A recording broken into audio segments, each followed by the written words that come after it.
e zamrës është se Allahu subhanahu wa ta'ala na ka zbrit ajete neve në Kur'an. Dhe na ka tregu Allahu subhanahu wa ta'ala për zamrën. Por ne kur të flas në jeta e zamrës, nuk është qëllimi jetës biologjike, por është jetës imanore. Jetës e cila të afron me Allahun subhanahu wa ta'ala. E çfarë dallimi ka jeta biologjike dhe jeta imanore? Jeta e zamrës biologjike dhe ajo imanore. Ne s'kena të bëjnë me biologjike, si na doktor, si na mjek. As nuk jena në kardiologji. Ne do në të flasmi në anën jeta e zamrës në aspektin imanor. Si është e gjallë zemra në aspektin imanor.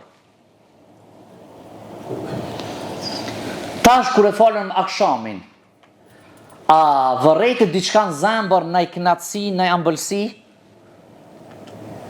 Dhe a të thoj ke zemra inshallah e zgat, hafozi edhe pak apo kuku shumë e zgati? Si e një ke zemra, si re ke matori zemrës.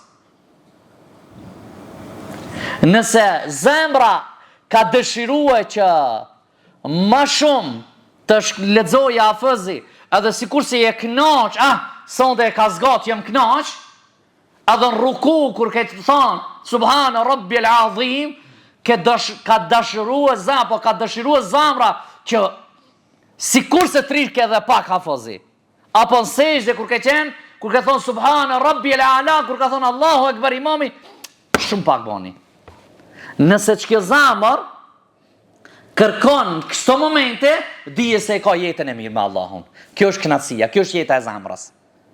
Do thot jeta e zemrës është kur ti je duke fal, do të vazhdojsh. Ti kur je duke bë dhikr, e një lloj knatësie brenda, ato të tjerë prekën ai. Hajde bën kafe. Shko ti se devijune. Se ti ke në knatësi, kjo është jeta imanore. Kjo është jeta e zemrës imanore.